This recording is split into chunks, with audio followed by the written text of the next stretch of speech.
Good evening दोस्तों, आज हम लेकर आए ग्रेविटेशन का एक नया लेक्चर जो क्या है difference between small g and capital G. यानी कहने का मतलब एक्सेलरेशन ड्यू टू ग्रेविटी और यूनिवर्सल ग्रेविटेशनल कांस्टेंट में क्या डिफरेंसेस हैं, आज हम उसके बारे में डिस्कस करेंगे। तो चलिए दोस्तों, आज हम लोग बात करते हैं एक्सेलरेशन ड्यू टू ग्रेविटी और यूनिवर्सल ग्रेविटेशनल कांस्टेंट यानी कैपिटल जी के बारे में। इन दोनों में क्या क्या डिफरेंसेस है, क्या क्या वैल्यू इनमें वेरीज करती है, क्या नहीं करती है, उसके बारे में अब हम लोग चर्चा करते हैं। चलिए, हमने फर्स्ट पॉइंट में लिखा है दोस्तों कि it is produce in an object in free fall due to gravitational force of the earth. यानी एक्सेलरेशन ड्यू टू ग्रेविटी यानी जो गुरुत्वीय त्वरण जिसे हम लोग कहते हैं, वो क्या होता है, वो ऑब्जेक्ट में कब प्रोड्यूस होता है, जब वो कोई भी ऑब्जेक्ट गिरता है, यानी कहीं से गिरता है और वो किसकी वजह से गिरता है, यानी नीचे की तरफ गिरता है, ग्रेविटेशनल फोर्स उस पर लगता है, किसका, अर्थ का लगता है। यानी gravitational force of the earth यानी गुरुत्वाकर्षण बल जो पृथ्वी के द्वारा उस वस्तु पे लगाया जाता है और वो उसमें जो त्वरण उत्पन्न होता है वही क्या कहलाता है, गुरुत्वीय त्वरण कहलाता है। ठीक है, आप लोग को क्लियर हो गया होगा। अब चलते हैं यूनिवर्सल ग्रेविटेशनल कांस्टेंट यानी कैपिटल जी के बारे में। यहाँ पे क्या लिखा गया है, it is equal to the gravitational force between two object of unit mass each and separated by unit distance. यानी कहा गया है कैपिटल जी ग्रेविटेशनल फोर्स के इक्वल तब होता है जब दो ऑब्जेक्ट जिनका मास 1 kg हो, यानी यूनिट का मास का मतलब 1 kg हो, यानी प्रत्येक के 1 kg मास हो और उनके बीच का जो डिस्टेंस हो वो क्या हो, 1 मीटर हो। ठीक है, यानी यूनिट डिस्टेंस का मतलब इकाई का मतलब हम 1 मीटर भी ले सकते हैं। तो यानी ये आपका क्या है, कैपिटल जी की डेफिनेशन, और ये आपका क्या है, स्मॉल जी की डेफिनेशन। अब चलते हैं नेक्स्ट पॉइंट में। यानी कहा गया कि the value of g constant at a given place but varies from place to place on the earth. यानी यहाँ पे बताया गया है कि जो स्मॉल जी की वैल्यू होती है जिस जगह पे दी जाती है वहाँ के लिए कांस्टेंट होती है, लेकिन डिफरेंट प्लेसेस पे इसकी वैल्यू क्या होती है, चेंजेस होती जाती है। अब हम बात करते हैं इस कैपिटल जी के बारे में। यानी the value of capital G is universal constant and does not change under any condition. यानी यहाँ पे बताया गया है दोस्तों कि जो कैपिटल जी है यानी यूनिवर्सल ग्रेविटेशनल कांस्टेंट है, उसकी वैल्यू यानी वो यूनिवर्सल कांस्टेंट यानी सार्वत्रिक नियतांक है, जिसका यानी किसी भी कंडीशन में यानी किसी भी अवस्था में उसकी वैल्यू में कोई चेंजेस नहीं होते हैं। क्लियर हो गया। अब चलते हैं नेक्स्ट पॉइंट पे। नेक्स्ट पॉइंट में हमने दोस्तों लिखा है the value of g is different on surface of different heavenly bodies, for example moon, planets, star etcetera.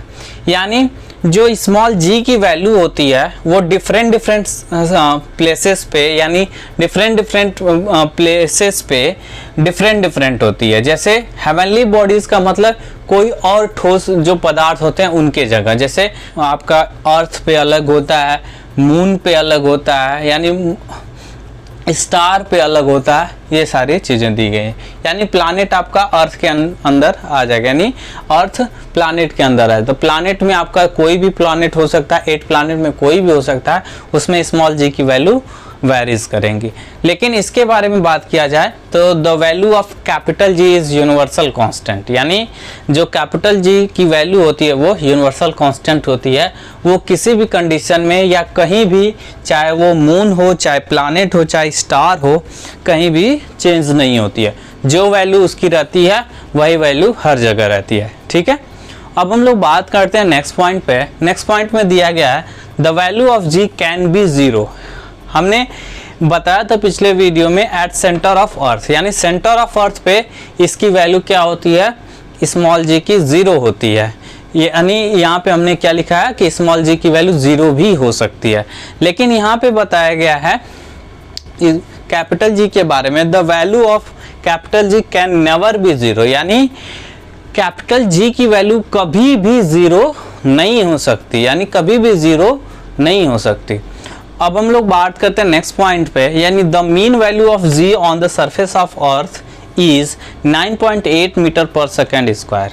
यानी यहाँ पे बताया गया है कि जो स्मॉल जी की वैल्यू है वो अर्थ के सरफेस पे क्या है, 9.8 मीटर पर सेकेंड स्क्वायर है। लेकिन यहाँ पे जो दिया है the accepted value of capital G, यानी यहाँ पे जो एक्सेप्टेड वैल्यू का मतलब हर जगह एक ही वैल्यू, जो हर जगह के लिए एक्सेप्टेबल हो, वहाँ उसकी वैल्यू क्या होती है 6.67 इंटू 10⁻⁻11 न्यूटन मीटर स्क्वायर पर केजी स्क्वायर। और यहाँ पे जो मीन वैल्यू लिखा है, मीन वैल्यू इसलिए लिखा है क्योंकि हर जगह इसकी वैल्यू क्या होती है, डिफरेंट होती है, जिसकी वजह से हम यहाँ पे स्मॉल जी की वैल्यू मीन वैल्यू लिखते हैं। मीन का मतलब आप समझते हो एवरेज, यानी कई सारे डिफरेंट सरफेसेस पे जो वैल्यू ऑफ जी होती है अगर उसका एवरेज निकाला जाए तो वो 9.8 आता है। तो उम्मीद है आप लोगों को डिफरेंसेस समझ में आ गए होंगे स्मॉल जी और कैपिटल जी में। अब हम लोग बात करेंगे equation of motion for free fall, यानी फ्री फॉल होने पे जो इक्वेशन होता है, यानी मोशन का इक्वेशन होता है वो क्या होता है। ठीक है, देखिए दोस्तों, अब हम लोग बात कर रहे हैं equation of motion for free fall, यानी कोई भी ऑब्जेक्ट जब गिरती है तो उसके लिए जो इक्वेशंस यूज होते हैं यानी ग्रेविटेशन में वो क्या होते हैं। तो हमने लिखा we know that equation of motions, यानी इक्वेशन ऑफ मोशन जब हम यानी मोशन पढ़ रहे थे हमने बताया था इक्वेशन ऑफ मोशन के बारे में। There are the 3 types of equation of motion, यानी 3 प्रकार के इक्वेशन ऑफ मोशन होते हैं, यानी गति के समीकरण होते हैं। पहला हमने लिखा v equal to u plus a t, दूसरा s equal to u t plus half a t square, and last one is v square minus u square equal to 2as। ठीक है, तो ये तीनों समीकरण हैं आपके गति के। हमने क्या कहा है कि while applies these equation for free fall, g to be positive for downward motion and g is taken to be negative for upward direction of the motion of the object. यानी कहने का मतलब अगर इस इक्वेशंस को अगर हम लोग फ्री फॉल के लिए यूज करें तो जो g होता है g यानी a is equal to g होगा। ठीक है, a for acceleration and g for acceleration due to gravity, यानी जो एक्सेलरेशन होता है ग्रेविटेशनल फोर्स की वजह से होता है उसे हम लोग g कहते हैं, यानी स्मॉल g कहते हैं। यानी इसके अगर फ्री फॉल के लिए यूज किया जाए तो g को हम लोग पॉजिटिव कब लेंगे, फॉर डाउनवर्ड मोशन, यानी कोई भी ऑब्जेक्ट अगर गिरती है या नीचे की तरफ गिरते हुए जो मोशन करती है तो उसमें जो g लेंगे हम पॉजिटिव लेंगे। ठीक है, और दूसरी कंडीशन हमने बताया g is taken to be a negative for upward direction of motion of the object. अगर कोई ऑब्जेक्ट अपवर्ड डायरेक्शन में मोशन कर रहा है, यानी मोशन उसका अपवर्ड डायरेक्शन में हो रहा है, तो वहां पे g को हमें निगेटिव लेना होगा। ठीक है, ये क्लियर हो गया। तो यहाँ पे कुछ कंडीशंस यहाँ पे दी गई हैं, हमने पहली कंडीशंस के बारे में यहाँ पे डिस्कस किया है। यानी हमने लिखा है कि when an object is just dropped from the height h above the surface of the earth, initial velocity u of the object is 0। यानी कहा गया है कि अगर कोई भी ऑब्जेक्ट हम लोग जस्ट यानी तुरंत हम लोग h हाइट से ड्रॉप करते हैं, गिराते हैं above the surface of the earth, यानी अर्थ के सरफेस से ऊपर। यानी मान लीजिए आप बिल्डिंग पे खड़े हैं और नीचे आप जमीन होगी यानी वो अर्थ हो गया, और वहाँ से किसी ऑब्जेक्ट को गिरा रहे हैं तो एट द हाइट यानी बिल्डिंग की जो हाइट है, यानी वहाँ पे जब आप ऑब्जेक्ट को गिरा रहे हैं तो वहाँ पे उसकी इनिशियल वेलोसिटी क्या होगी, 0 होगी। तो as motion along the downward direction, यानी उसमें क्या होगा, ऑब्जेक्ट क्या होगा, डाउनवर्ड मोशन करेगा। ठीक है, डाउनवर्ड मतलब नीचे की तरफ, ड्यू टू ग्रेविटी। ठीक है, यानी गुरुत्व के कारण। तो वहां पे जो इक्वेशंस बनेगा क्या बनेगा, पहला इक्वेशन जो हम लोग करते हैं v equal to u plus a t, तो यहाँ u क्या हो जाएगा 0, तो बनेगा क्या v equal to g t बनेगा। दूसरा s is equal to half g t square, s के जगह आप h भी लिख सकते हैं। ठीक है, क्योंकि s जो है वो h के अकॉर्डिंग है, यानी s यहाँ पे क्या बता रहा है, डिस्टेंस बता रहे हैं, यानी हाइट को बता रहे हैं। तो s के जगह आप लोग इसे हम और करके लिख भी दे रहे हैं, और h is equal to 1/2 GT square, और यहाँ पे जो हो जाएगा v square equal to 2gh। ठीक है, इससे आप लोग को क्लियर हो जाएगा। सो हमने क्या लिखा है, s equal to half g t square, v square equal to 2gs। यहाँ पे जो u की वैल्यू है 0 हो गई है, इसलिए ये इक्वेशन बना है। तो s को हम लोग h भी लिख सकते हैं, यानी ये क्या लिखा है कि h equal to half g t square, वैसे v square equal to 2gh। Clear है। चलिए अब अगले कंडीशंस के बारे में बात करेंगे। कुछ और भी इम्पोर्टेंट कंडीशन हैं जिन पे क्या होते हैं, अक्सर न्यूमेरिकल आपके एंट्रेंस एग्जाम में पूछे जाते हैं। तो वो कंडीशन अगर आपको पता रहेगा तो आप वीडियो देखेंगे, वो कंडीशंस आप तैयार कर लेंगे, तो उससे न्यूमेरिकल भी आप आसानी से कर सकते हैं। तो चलिए देखते हैं अगले कंडीशंस के बारे में। देखिए दोस्तों, यहाँ पे हमने बताया है कुछ कंडीशंस दी गई हैं, यानी हमने यहाँ बताया कि the object reach the earth surface after covering a vertical distance s that is equal to h, so the time taken by the object to just reach the earth is। यानी यहाँ पे ये बताया गया है, इसका हिंदी ट्रांसलेशन ये होगा कि जब कोई ऑब्जेक्ट अर्थ सरफेस पे पहुँचता है वर्टिकल डिस्टेंस कवर करने पे, क्योंकि वो डाउनवर्ड मोशन कर रहा है तो वो वर्टिकल डिस्टेंस कवर करेगा, तो वहाँ पे s को हम लोग h एज्यूम कर लेंगे कि s और h एक दूसरे के इक्वल होंगे। तो वहाँ पे जो टाइम लगेगा वही हमें बताना है। तो h के बारे में हम जानते हैं, h equal to 1/2 GT square हो जाएगा। तो टाइम ऑफ फॉल क्या होगा, यानी according to first equation of motion आपने पढ़ा होगा। यहाँ पे देखिए, यहाँ से अगर हम लोग निकाला जाए h इक्वल टू, यानी second equation of motion for free fall में h equal to 1/2 GT square दिया गया, यानी हाफ 80 GT स्क्वायर दिया गया है। तो टाइम ऑफ फॉल अगर हम लोग निकाला जाए तो क्या आ जाएगा, t equal to root over, यानी करनी में 2h/g होगा। ठीक है, तो इसकी वेलोसिटी पूछा गया। फिर उसके बाद हमने बताया कि the velocity of the object at the time of just reaching the earth will be, यानी कि जब ऑब्जेक्ट वर्टिकल डिस्टेंस कवर करने के बाद जो टाइम ले रहा था वो हमने निकाल दिया है यहाँ पे। तो जब वो पहुँच रहा है तो उसकी फाइनल वेलोसिटी क्या होगी जब वो अर्थ पे पहुँच रहा है, तो फाइनल वेलोसिटी क्या होगी, v equal to root over 2gh होगा। ठीक है, अब चलते हैं कुछ नेक्स्ट कंडीशंस के बारे में जानते हैं जो फ्री फॉल से रिलेटेड है। देखिए दोस्तों, यहाँ पे क्या बताया गया है, यानी हमने यहाँ पे लिखा है कि let an object thrown from the ground in the vertically upward direction with an initial velocity u।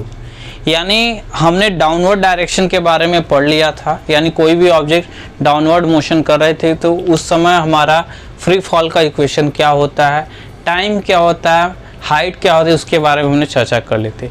अब हम लोग क्या करेंगे कि जो अपवर्ड डायरेक्शन में मोशन करता है, यानी कोई भी ऑब्जेक्ट अपवर्ड डायरेक्शन में मोशन करेगा तो उसके बारे में अब हम लोग डिस्कस करेंगे।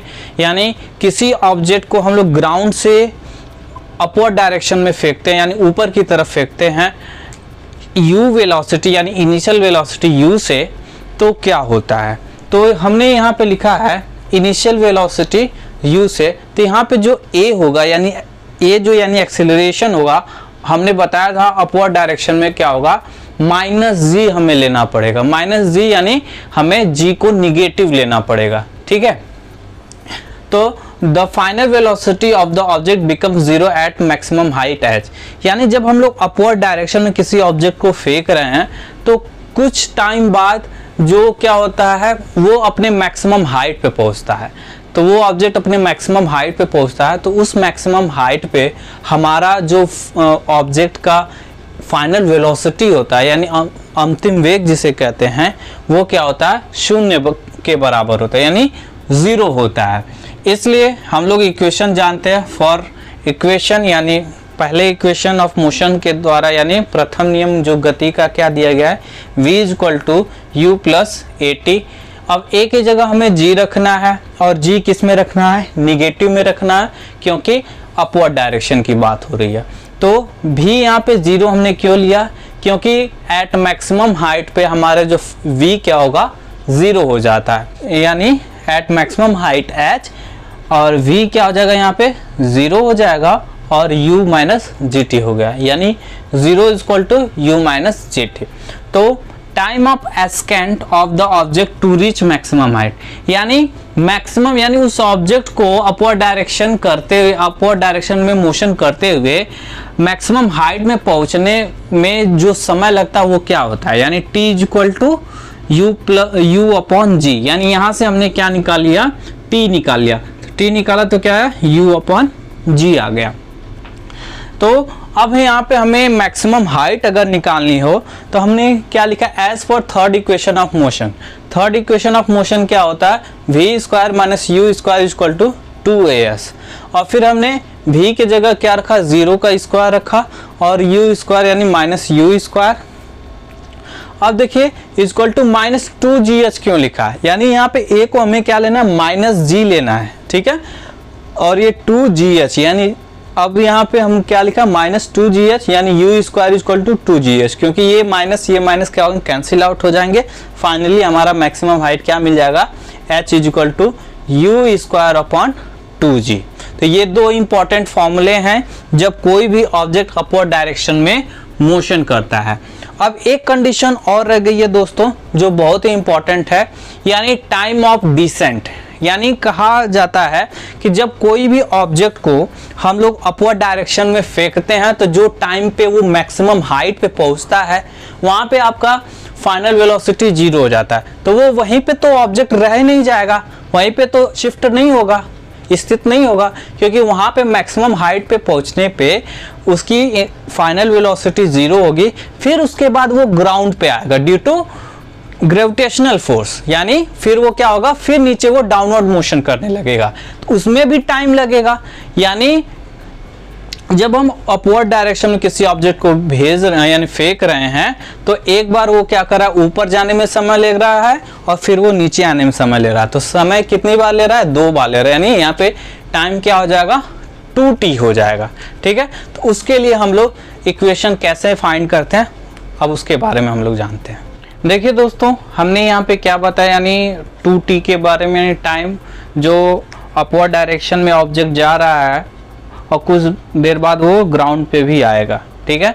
तो उसके लिए हमने लिखा क्या है, N object throne upward from the ground, यानी किसी भी ऑब्जेक्ट को जब हम लोग ग्राउंड से ऊपर की ओर फेंकते हैं तो will reach the ground again after a time, यानी वो फिर क्या होता है, ग्राउंड पे गिरता है कुछ समय बाद, कुछ ही क्षण बाद।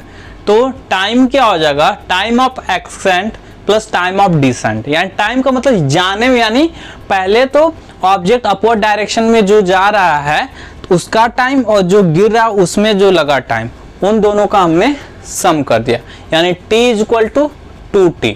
तो t इज इक्वल टू, अब t की वैल्यू हमने, यानी t का रिलेशन हमने बताया था, क्या बताया था दोस्तों, t is equal to u upon g. तो यहाँ पे क्या आ जाएगा, t is equal to 2u upon जी।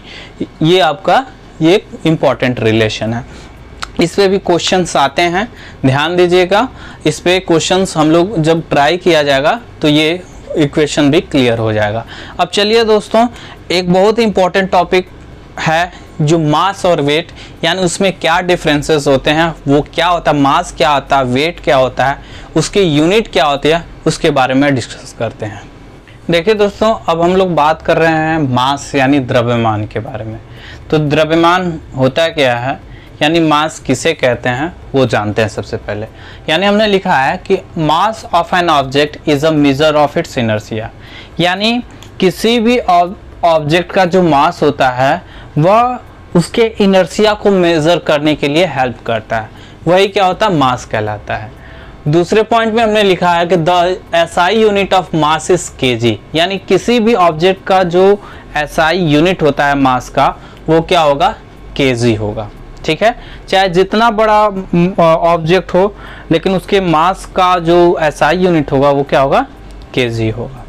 अब यहाँ पे हमने कहा है कि mass is a scalar quantity having only magnitude and no sense of direction, यानी मास क्या होता है, स्केलर क्वांटिटी होता है, यानी अदिश राशि होती है, इसमें केवल मैग्नीट्यूड होती है and no sense of direction, यानी इसमें कोई भी डायरेक्शन नहीं होता। मैग्नीट्यूड का मतलब परिमाण होता है लेकिन दिशा नहीं होती। ठीक है, अब देखिए नेक्स्ट पॉइंट में हमने लिखा है mass of an object is a constant, it does not change at all.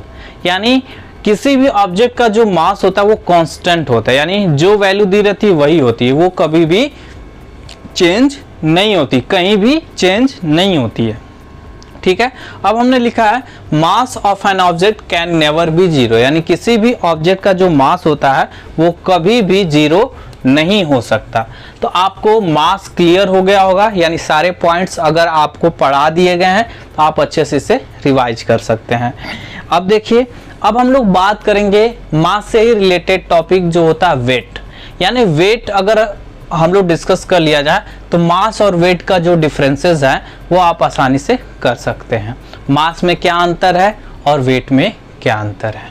ठीक है, तो अब हम लोग पढ़ेंगे वेट के बारे में, यानी वेट मतलब भार। देखिए दोस्तों, अब हम लोग बात कर रहे हैं वेट यानी भार क्या होता है।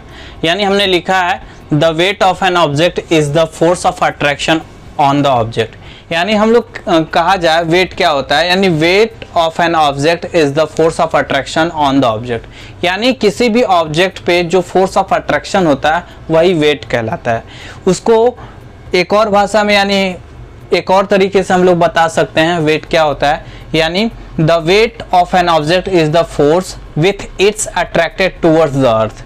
यानी किसी भी ऑब्जेक्ट का वेट वह फोर्स होता है जो उसको अर्थ की ओर अट्रैक्ट करता है, यानी अर्थ की ओर आकर्षित करता है।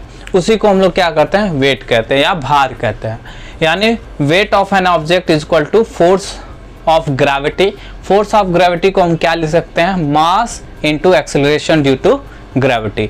इसलिए हमारा क्या आ जाएगा, वेट को हम W से रिप्रेजेंट करते हैं, यानी W इक्वल टू mg हो जाएगा। अब हमने क्या लिखा है, the SI unit of weight is kg metre per second square और न्यूटन। यानी जब ये फोर्स ऑफ अट्रैक्शन है वेट, तो इसका जो SI यूनिट क्या होगा, वो kg metre per second square होगा या न्यूटन होगा, क्योंकि ये एक टाइप का क्या है, फोर्स है। ठीक है, इसलिए इसका SI यूनिट न्यूटन होता है। अब हम लोग बात करते हैं नेक्स्ट पॉइंट पे। नेक्स्ट पॉइंट में क्या दिया गया है, weight is a vector quantity having a magnitude as well as direction of its own. यानी वेट क्या होता है, भार एक क्या होता है, सदिश राशि होती है, यानी वेक्टर क्वांटिटी होती है जिसमें मैग्नीट्यूड के साथ साथ डायरेक्शन भी होती है, यानी इसमें परिणाम के साथ साथ दिशा भी होती है। कुछ इंपॉर्टेंट पॉइंट हमने इधर भी लिखे हैं। यानी हमने क्या लिखा है कि weight of an object is change place to place. यानी किसी भी ऑब्जेक्ट का जो वेट होता है मतलब हर जगह सेम नहीं रहता, डिफरेंट हो जाता है, यानी उसकी वैल्यू वेरीज करती है। क्यों वेरीज करती है, due to acceleration due to gravity. यानी ग्रेविटी के कारण किसी भी ऑब्जेक्ट का जो वेट होता है वो सेम नहीं रह पाता, यानी अलग अलग रहता है। क्लियर हो गया।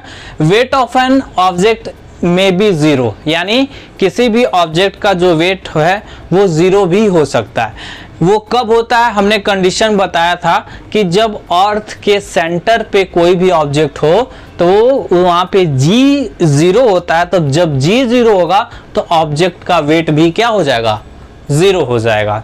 अब चलते हैं लास्ट पॉइंट पे। लास्ट पॉइंट हमारी क्या है, weight is usually measured by the use of spring balance. यानी वेट को मेजर करने के लिए हम लोग स्प्रिंग बैलेंस एक टाइप का इंस्ट्रूमेंट होता है, उससे हम लोग मापते हैं।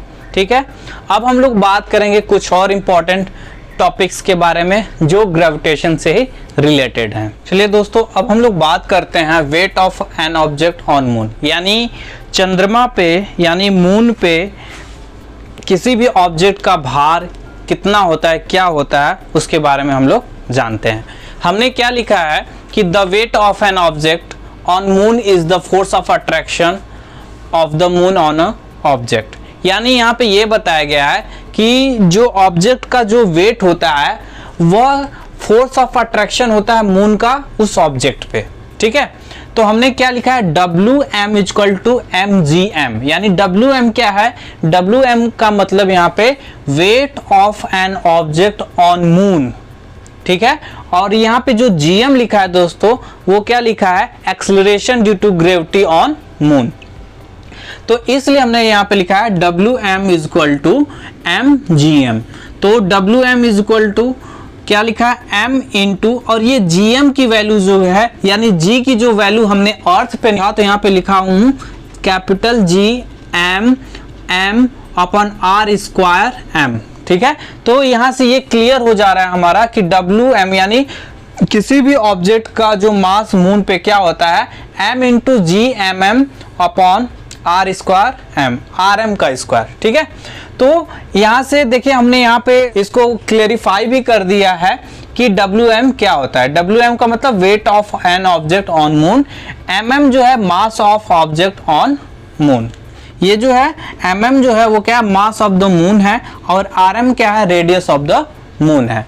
अब हमने यहाँ पे क्या किया है, उसी ऑब्जेक्ट का जो मास है यानी अर्थ पे क्या होता है, यानी हमने यहाँ पे लिखा है कि if the wait of the same object on अर्थ भी, यानी WE मान लिया, यानी हमारा जो ऑब्जेक्ट हमने मून पे लिया था उसी ऑब्जेक्ट को हमने अर्थ पे ले लिया, तो अर्थ पे उसका वेट क्या होता है, WE यानी WE is equal to MGE, यानी WE सेम ऐसा रिलेशन बनेगा, यानी M into GME upon RE का स्क्वायर, ठीक है। अब हमने क्या किया, जो weight of the object on moon और weight of the object on earth, इनका रेशियो निकाला। ये रिलेशन बहुत इंपॉर्टेंट है क्योंकि इससे अक्सर क्वेश्चन पूछे जाते हैं, यानी WM अपॉन WE, यानी यहाँ पे देखिए MGM और MGE होगा, MM कैंसिल हो जाएगा, इसलिए हमने क्या लिखा है, GM अपॉन GE, यानी इक्वल टू MM यानी mass of the moon, ME मतलब mass of the earth, into RE upon RM का होल स्क्वायर, यानी RE ऊपर कैसे चला गया, यानी रेडियस ऑफ द अर्थ, यानी ये जो RE है अगर हम लोग रखेंगे तो ये क्या होता है, ऐसे बनेगा दोस्तों, देखिए, यानी GME अपॉन RE का स्क्वायर बनेगा, ऊपर क्या रहेगा, GMM अपॉन RM का स्क्वायर, ठीक है। तो ये यहाँ पे चला जाएगा और ये वाला जो है यहीं पे रहेगा, तो ये कैंसिल हो जाएगा, तो ये क्या हो जाएगा, RE स्क्वायर अपॉन RM का स्क्वायर। इसलिए ये आपका एक बहुत ही इंपॉर्टेंट रिलेशन है। तो अब हम लोग का ये जो ग्रेविटेशन चैप्टर है वो सभी टॉपिक्स हमने इससे कवर कर लिया है। अब हमें क्या करना है, इससे रिलेटेड बहुत ही इंटरेस्टिंग क्वेश्चन को सॉल्व करना है, न्यूमेरिकल हो या कंसेप्चुअल है, सभी क्वेश्चन को हम लोग लगाएंगे। तो तब तक के लिए आप लोग इस वीडियो को देखते रहें, और इसमें जो भी आपको कन्फ्यूज़न हो वो आप टेलीग्राम ऐप पे हमारे शाम 8 बजे से 9 बजे के बीच में पूछ सकते हैं। जो भी आपकी क्वेरी हो वो उसको सॉल्व किया जाएगा।